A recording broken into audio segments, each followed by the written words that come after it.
It's now been confirmed that 11 people have died in the Ladysmith floods, while the search continues for 7 more people still unaccounted for. Karinda Jagmohan is there and joins us now live. Karinda, a busy day there at the search operation. Certainly so. We're at the site where the 5th body was recovered just moments ago. This body was recovered by a community member, fisherman, Mr. Tino Dube, and we speak to him. My colleague, Gifton Kosi, behind the camera, just assisting me with the translation here. So thank you for speaking to us. Tell us about how you recovered the body.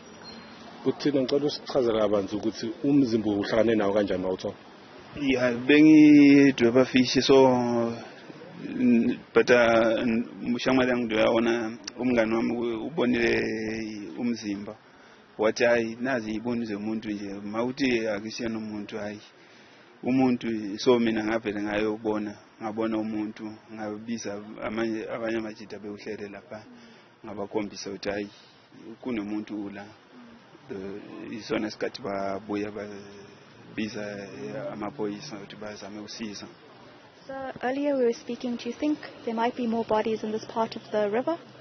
Sikhuluma nawe earlier on ukubuza ukuthi umucanga wena ikhona eminye imizimba kulo mfula lo esikwana. Yeah, especially kunale area because kune isikhukhula sila ngaphansi, so ngibona ngathi mhlambe mawuthi bayavuda kukhona bazokhona uthola. Thank you so much, Mr. Dube. Mr. Tino Dube, he is a fisherman who recovered the 5th body, who came across the 5th body, and the search team then swam in the water to recover. But there are still families looking for their loved ones. The Mtembu family, the Msimang family. I'm joined by Mamleti Wenene. Sebonga, thank you so much for speaking to us now. Tell us about the family members you are searching for and who has been recovered. Usitshele ma ukuthi nisabheka ubani amalungu emndeni labe senibathulile bangaki. Emotweni bebekade bewu9, ababili abakwamthembu, abawu7 abakwamsimanga. Kulabo abakwamsimanga sesithole abawu4. Lo wesi4 simthole namhlanje. Amahle.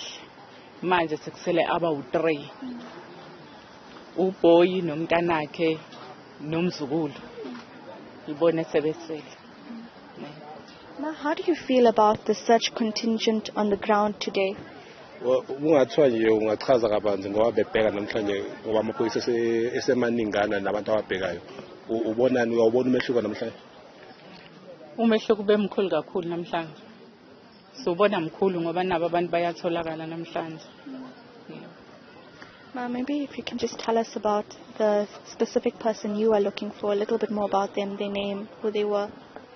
Ukhona mhlawumbe umuntu emalungeni omndeni ombhekayo mhlawumbe ukuthi benjani kubuyena nokuthi uyini kuwena. Uboyi uthumbu kamsimanga bokuyindodana. Indodana yami uthi mamncane kimi. Uyahlonipha kakhulu, behlonipha kakhulu. Thank you so much for speaking to us. Letiwe Nene, she is a part of the Simang family she's a bit emotional right now. She's part of the Msimang family and the Mtembu family joined by marriage that are looking for several people who went missing. 2 days ago we spoke to Mr. Mangoba Mtembu, who's also looking for his son, who's not been recovered yet. Thank you so much, Git, for assisting us. And we'll actually take a walk now just to show you some of the members that are around us, the police search and rescue members. The body, the 5th body was recovered just under the bridge that we're on by fishermen who were just scouring the riverbanks as well. And you can see some of the SAPS members who are here. So this is SAPS, Private Search and Rescue. The body of the man that was recovered is actually right now just on the side of the road as various community members came to identify the body. And at this stage, like you mentioned now, 11 people having confirmed dead in the aftermath of the flood. You can see there the operation as it continues. And we'll actually go through and go just to show you the magnitude and the number of people that are here right now, one of the ladies who we just passed, she was the one who swam into the water to actually look at what was happening here, recovering the body. They had to, and if I can explain to you, they had to go to where the community was pointing out where the body was. The body was covered in mud as well. And we could only see the reflector jacket, part of the reflector jacket of the man that the man was wearing, but the body was covered in mud.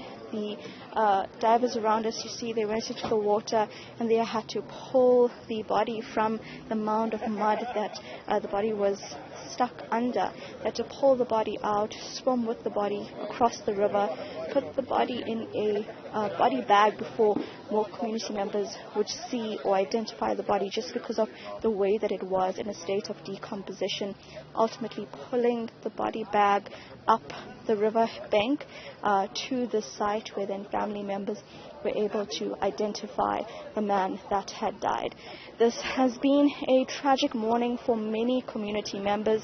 Remember, earlier this morning we were with the Brooks and Malaton family, who have now discovered 3 members who are missing, a father and his 2 children, but there are still many people waiting to see. Now 7 people missing. Police are on the ground, and we'll be following this so far, but also community members adding to that search team across the riverbank.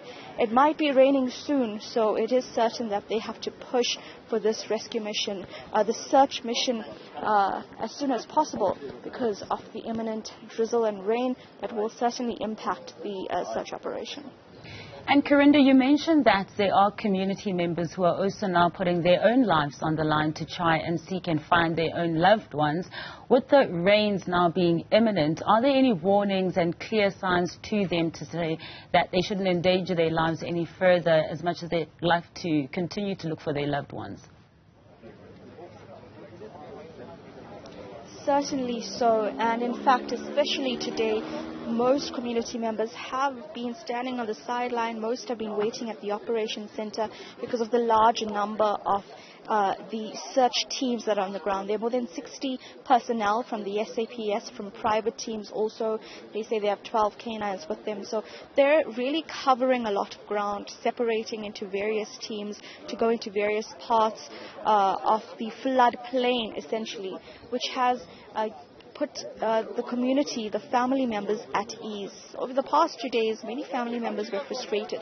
So they were the ones that were going to the riverbank, that were trying to look through the debris, because they felt that there weren't enough boots on the ground. But now seeing the contingent here, many family members are sort of staying on the sidelines. What is happening is community members on the safe side. So for example, the bridge we were at are standing on the bridge looking over, just trying to look for any signs, or where there are police divers, they're really standing on the sidelines and pointing out or suggesting where they should go and look, because they have already covered a lot of the floodplain as well. So what we see now, family members, community working together with the search teams, and really because of the large floodplain that is here, pointing out places where they have looked and searched, and pointing out places where people haven't gone because of the severe weather over the past 2 days. Perhaps those areas were more flooded, and so they're now suggesting that the teams maybe go to those areas.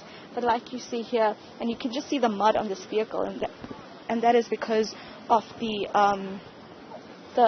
ground itself. It's a very, very muddy floodplain. We'll stay here because now the body of the person who was recovered is just next to us, guarded by the police van here, and so they will bring in a mortuary van to collect the body, as they've done over the past day, and ultimately then the police, the family members will go to the police station and begin the process of again identifying the body in terms of the forms that must be filled in, and then retrieve that body to go home and bury the body. Remember earlier, the Brooks and Malaton family have also pleaded for assistance to have the bodies of their loved ones transported from Ladysmith to Johannesburg to their homes for burial.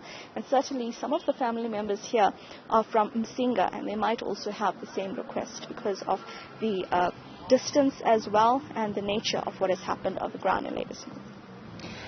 Thank you so much for that report, and all the best with that continuation.